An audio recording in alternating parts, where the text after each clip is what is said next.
Welcome to Love and Abuse, the show about helping you identify poisonous communication and toxic behavior. You deserve to be treated with respect and kindness. That's why it's important that you learn to pinpoint manipulative and controlling behavior so that you keep your power and your sanity. I'm your host, Paul Coliani.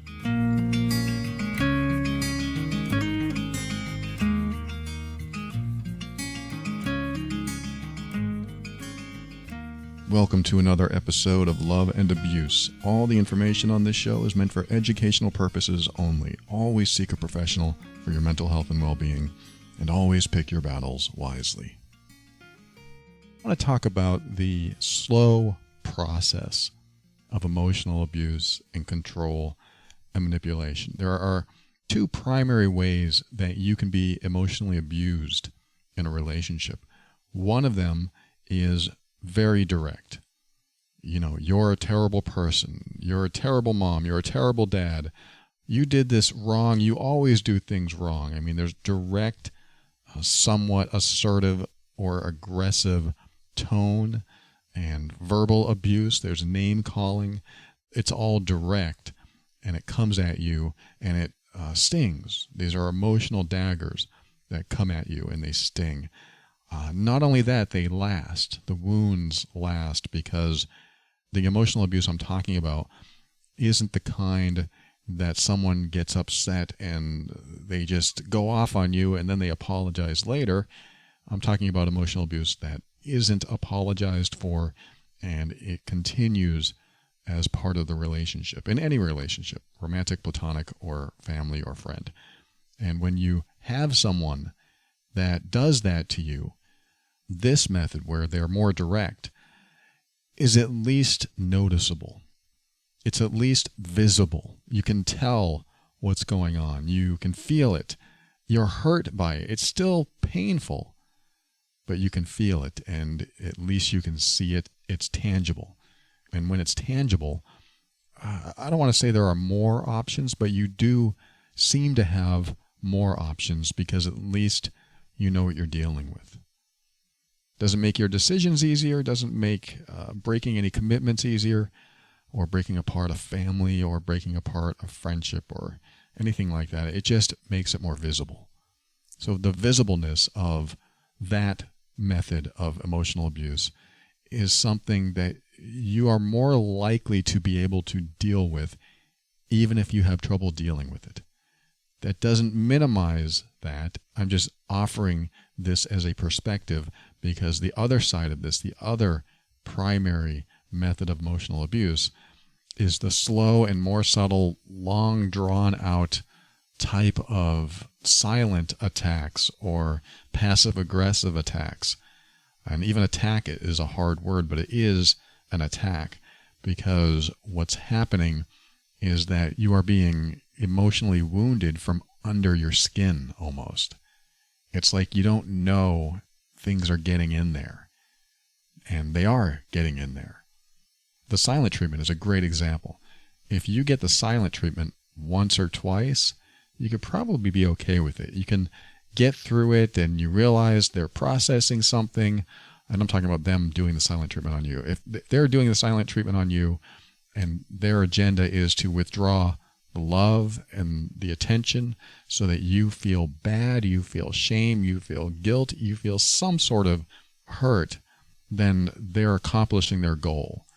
They withdraw in hopes that you will feel bad enough to comply or submit or do what they want you to do. That's the type of silent treatment I'm talking about, because there are different types of silent treatment. The silent treatment where you are hurt and you have to process and you just have to stay away from the person for a while, that might be a little different, even though the root of the silent treatment might be the same thing. Like the abusive person who is hurt because you're not doing what they want you to do, they might have traumatic roots in there that cause them to be silent, so that they have a way of protecting themselves and hurting you at the same time. And not all of this is conscious. I'm not saying that if you're an abusive person and you do this, you're consciously doing it to hurt the other person, but some of it is. Some of it is very conscious to certain people. When I gave the silent treatment to my wife when I was married, I wanted her to feel bad for not doing what I wanted her to do. I hate to admit it. It's shameful. I don't feel good about it. But that's what happened. I did that. And she thought I disappeared. She had no idea where I was. And to me, I wanted her to feel bad about it. It's a terrible, terrible thing to do to someone when you're doing it as an emotionally abusive behavior. When that happens, when the emotional abuser does the silent treatment, it typically happens more than once or twice. It typically happens as a pattern. For example, you have a conversation about something, and then they do the silent treatment, and now you feel left out. You have no idea where they are. You feel unloved.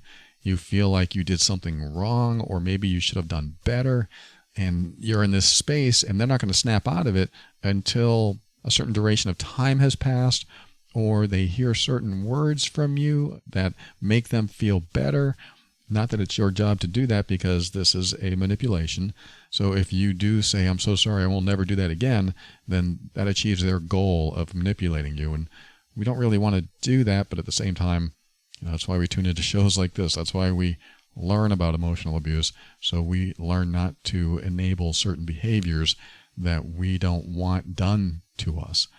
But my point here is that the silent treatment can be done frequently as a way to slowly disintegrate your self-worth and your self-esteem, your confidence level, your passion for anything, for life, your level of happiness. All of this slowly degrades. That's just one component of emotional abuse, the silent treatment. There's so many components. You've heard my other episodes, and if you haven't, you probably will tune into those or learn about emotional abuse in other places. And when you learn about it, you'll understand that the second type of emotional abuse that I'm talking about has a drip feed effect. Meaning, think about an IV, how it drips into a little tube when it goes into your arm. That's like the subtle passive-aggressive nature of this other type of emotional abuse. Give me an outwardly aggressive person any day over a silent and manipulative person. Not that I would stay with them, but at least I would know what I'm dealing with. I can at least say, hey, look, you're so aggressive, I don't want to deal with you anymore. You're just too aggressive. You're just too hard. You're mean. Whether they deny it or not, I can verify that experience, because as soon as they do it again, there it is. There's my evidence. But it's so hard to build evidence, for lack of a better term, of emotional abuse when it is the latter form I'm talking about, where it's silent, it's drip-fed, and it happens in a very passive way. So silent treatment is one of those passive ways where, as it happens over and over again, it's sort of like a Pavlovian stimulus response effect, where you do something that's a stimulus for them to become silent, and their silence causes you to feel a certain way and maybe act a certain way and maybe say certain things that they then utilize, or just feel better that you're feeling bad, which maybe snaps them out of it. And it's a very dysfunctional cycle. And when you're in that cycle, it's hard to get out of it until someone breaks it. Like, I'll never forget one of the patterns that my wife broke in me. I remember she said, well, I'm not going to take this anymore. It was something like that. I can't take it anymore. It was right near the beginning of our relationship, when I was still dealing with my depression. I was still going through some stuff. I was withdrawing left and right. I was always just in some other space, and I was never sharing with her where I was. Yes, there was depression involved, and I can use that as an excuse, but at the same time, there really was the silent treatment. There was something that, in hindsight, I can look at what I was doing and see that I wanted her to have a response. And that response was, I wanted her to be a certain way, say certain things, and I used my depression as an excuse back then. I'm just realizing this recently, actually, because I was using my depression as an excuse to be hurtful to her. I didn't know I was being hurtful. I just didn't know any better back then. Now I know it was a hurtful thing. But I'll never forget the first couple months of our relationship. I was depressed. I was being silent. I was withdrawing my love and affection and attention from her. And she says, you know, I don't think I can do this. I can't do this. I can't be with someone who just shuts down. I think you're great and I love you, but I don't want to be with you if you just shut down. And that right there was the impetus I needed to snap out of it. I'm not saying it didn't happen again later on, but it snapped me out of a depressive cycle that I kept repeating by her threatening that. And it wasn't really a threat. That wasn't her goal. She was just honoring herself, and she didn't want to be in a relationship with someone who just withdrew all the time. She knew I was dealing with depression, and she even said, maybe you need to work on that, and when you do, maybe you can call me and we can get together again. But that consequence of my behavior snapped me out of it. Almost immediately. It was interesting when she said that and I snapped out of it, how I can look back at that and realize, wait, if I was able to snap out of that depressive state by something that she said, then how much of that was under my control? How much of that was a manipulation? And I don't want to minimize depression either. I know it's a real thing. I know a lot of people deal with it. So I don't want to make it sound like, hey, if someone's depressed, they're just putting on an act. It's not that at all. Depression is a real thing. It's terrible. But I realized during that beginning phase of our relationship, I was latching onto that and taking advantage of that. Knowing that I had depression, I could use that as an excuse for the silent treatment because, like I said, in hindsight, I could see what I was doing. When I realized there was a real consequence to this behavior, I was able to snap out of it. Now, that was the very beginning of my healing from some old trauma as well. What I mean by that is that sometimes somebody can snap you out of something by telling you that they don't want to be with you anymore, to the point where you realize you got to work on this or you're going to lose people that you love. And I really believed I was going to lose this person forever if I didn't work on myself. And what she said snapped me out of it to the point where I suddenly had some old trauma come up about my stepfather, and I started crying and I started talking about how much I hated him. And I had never said that before. I never said how much I hated my stepfather until that moment. She snapped me out of it with those words. And this is why when I talk about how sometimes a separation from someone who is emotionally abusive can be a very useful and productive method of snapping someone out of an abuse cycle. Because I tell you what, I get a lot of emails from people that tell me, so-and-so is doing this to me, and I've told them to stop, and they don't stop, and they see that I'm crying, and they see that I'm hurt, and they still won't stop. What can I do? And I ask them, have you tried separating for a week? Have you tried saying, if you do that again, I'm going to live with my mom. If you do that again, I'm going to take the kids and leave. Have you ever done that and followed through? And a lot of them don't. And again, I know it's not easy. I know that's something that you just can't uplift your life and do. But the reality is, emotionally abusive people will continue being the way they are until the consequence is so great that they have no choice but to be something else and act a different way. This sometimes shakes them out of the cycle and makes them realize, whoa, I need to heal. I need to figure this out. I need to fix something because I can't have this happen. But the accountability isn't great enough in most cases. You showing how much they're hurting you isn't enough accountability. It's a sad thing. In some cases. In some other cases, the emotionally abusive person will feel really bad that they're hurting you. They'll see that they're hurting you and they'll realize, oh, I don't want you to feel hurt. I can't believe I made you cry. I never want to do that again. That's enough for some people. And sometimes it's not. Sometimes what they need is more. So when you show them how hurt you are, or tell them how much it hurts you and how you feel really disrespected or feel unloved, and you don't think they care about you, if you say all these things and they still don't stop the behavior, then it might be time to say, look, I can't take this anymore. You got something going on and you keep making me feel bad, and I don't know why you do that. You say you love me and then you make me feel bad. I don't like that feeling. I don't want to deal with that feeling anymore. if that doesn't stop, I'm going to have to go. That's a huge step for some people. That might be a huge step for you. And I'm not saying that's the answer. Sometimes a separation, sometimes being apart for a little while is a new beginning. Sometimes it's exactly what the relationship needs in order for it to get to a healing place. In my case, when I was married, when she said that, I just suddenly snapped out of it. And I said, you're right. I got to do something about this. And again, the old trauma came up because in my emotionally abusive past, my old trauma was causing me to act in ways that were hurtful. And this old trauma came up, causing me to realize that if I don't do something about what's going on inside of me, then I will lose this relationship like I've lost every relationship before this. And fortunately, the old trauma did come up, and I was able to cry through it and vent and talk about the hatred I had for someone that I thought I loved.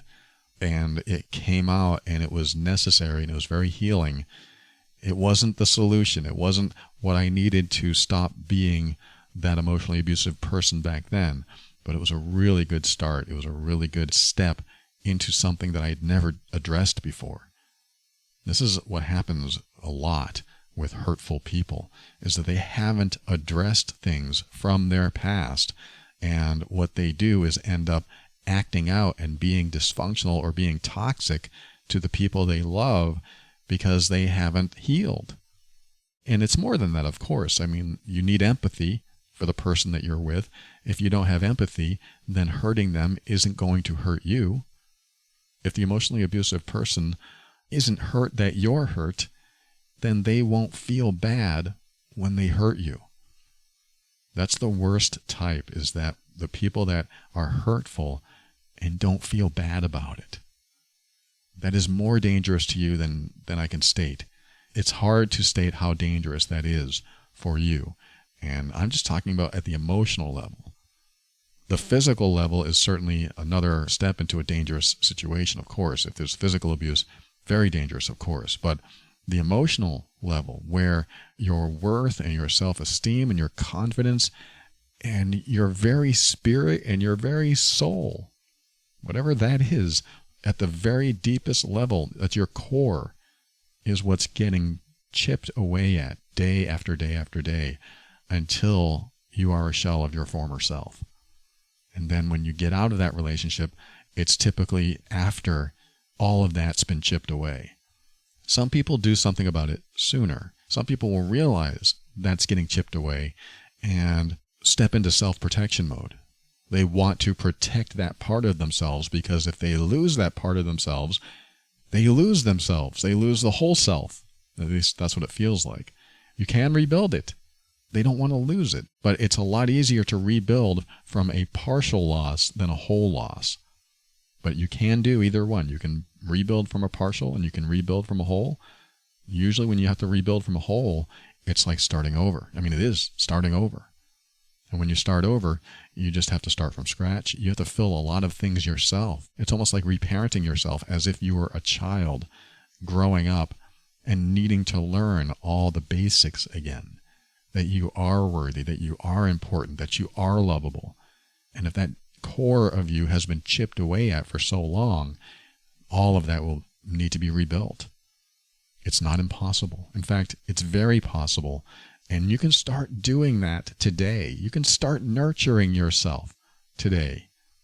Because if you're not getting that nurturing from someone who says they love you or is supposed to love you, then it's more important than ever to show yourself compassion, show yourself love, show yourself that you really care about yourself. And you don't want anything bad to happen to you, so you're going to protect yourself and you're going to care for yourself. And that means a lot of things to a lot of different people.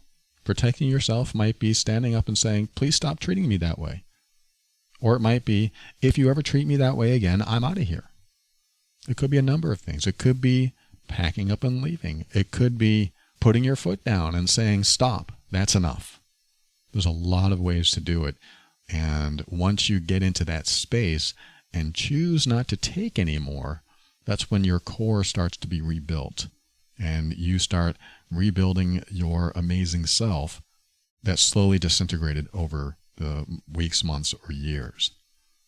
And I started to tell you about the two methods of emotional abuse. And the reason I told you about that is because you really have to know that when you're in the second method, where it's a slow drip feed of passive yet hurtful behavior, that you may not understand what's happening. You may not be able to pinpoint what's happening. And that is the most insidious part of this, is that you cannot pinpoint what's happening. You can't take a single behavior and say, that is emotional abuse. It's like a big connect the dots. If you've ever connected the dots in one of those books where you go from 1 to 2 to 3 and you start drawing out this picture, if you only get to dot 50 and there's 200 dots, it's a big one actually, but if there's 200 dots and you only get to dot 50, you're only going to have a partial picture. You may not be able to see the entire picture. You may not have any idea what you're looking at yet. This is what the outside world sees. They don't see the big picture. They don't see the full picture. They only see dots 1 through 15 because you told them about this one episode and this one silent treatment, and this other time they said this and this other time they did that. And so you feel lost and you feel frustrated because you can't explain to anyone what's happening. This is what that slower, longer term emotional abuse does, is that it slowly dissolves you while the outside world can't see what's going on because they couldn't connect all the dots. Yet you are connecting each and every dot every single day, but you can't zoom out far enough to see the big picture, and you may not be able to figure out what's going on. I mean, that's why I get emails from people that tell me, look, it took me a long time to figure this out. Until I heard your show, I had no idea what was going on. Not that my show is the only resource, but people have written to me after they've heard several episodes of my show to connect some dots that weren't connected. And that's really all I'm here to do, is to help you connect the dots, to figure out what's going on in your life so that you can make decisions based on what you know, instead of what you think is going on, or instead of what you don't know at all. Some people search for the answers. They bring up a browser and they start searching for things, and they ask, my boyfriend said this, or my husband or wife said that, and it made me feel really bad. I feel really guilty after every conversation when they say that. What do I do about it? And they'll ask questions like, how do I show up as a better person? They'll start asking questions like that. What can I do differently? What can I do better? And those are the wrong questions. They're not bad questions. They're just the wrong questions. The real question I like to ask is, why would somebody that loves you want you to feel bad? I don't want my girlfriend to feel bad. I don't want her to cry. I mean, if I ever said something that made her cry, I would feel awful. And I think that's a good way to respond. I think it's a good way to respond when somebody you love is crying and hurt by something that you did to them. That your response of feeling awful about that and wanting to make whatever is wrong right is a good response. And so when the emotionally abusive person does something that hurts their partner or hurts their friend or family, and the other person is visibly hurt, the emotionally abusive person hopefully can connect with their empathy and realize, oh, that's terrible. That makes me feel really bad. That makes me feel ill. I never want to hurt the person I love. I never want to do that. Most people that listen to this show don't want to do that. I can only assume you never want to hurt the person you love. And this is why it's so hard that you can't figure out what to do to satisfy someone who seems to never be satisfied. If there's an emotionally abusive person in your life, and no matter what you do, you can't satisfy them, you can't make them happy, then you can't. That is out of your ability. Not that you aren't the perfect person to do that. Not that you aren't a loving and caring and kind and generous person. But it is out of your ability because they need to work on something. They need to heal from something. They need to get into a better space themselves so that they aren't draining you of all the good stuff inside of you. I definitely don't want that for you. So I know there are a lot of people that listen to this show that have it really tough. They're in a very sticky situation that they feel like they have no options. No matter who you are, no matter what your situation is, remember to take care of yourself. Remember to nurture yourself if you're not getting that nurturing from outside of you. And that's tough, because if you've had any type of dysfunctional past where one or both of your parents were neglectful or hurtful, then it's very difficult because you didn't have a great foundation to start with. And what do you do about that? That is more work, for sure. That is a lot more work. But keep listening to shows like this. My other show, The Overwhelmed Brain, I talk about self-worth. I talk about self-esteem. I talk about how to raise your levels of confidence and to show up in the world as emotionally strong and emotionally fit, and the closest you can get to mentally stable and mentally sound. If you're still working on that, definitely tune into that show. And of course, keep listening, because I'm going to continue bringing you everything I know about emotional abuse, control, and manipulation, so that you can work through this, heal through this, and make sure that your life doesn't only consist of this. You can move into a new space with a new feeling, and even connect with that deepest part of you that knows happiness, that wants a fulfilling, satisfying life, and knows you deserve it. Share this with others that might benefit. Love and Abuse is the official podcast of the Mean Workbook, an assessment and healing guide for difficult relationships. The workbook provides an evaluation of your relationship based on a 200-point assessment. It is geared toward romantic relationships, but many have used it to determine if family or others in their life are being manipulative or emotionally abusive as well. If you're in a difficult relationship and would like to pinpoint the unhealthy behaviors causing you to leave so many interactions feeling bad, let the workbook help you discover the specific components of bad behavior and put into words what you're experiencing. Get the tools you need to help you reach clarity. Visit loveandabuse.com for more information. This show exists to remind you that you are not alone, and you're not going crazy. You deserve to be treated with respect and kindness.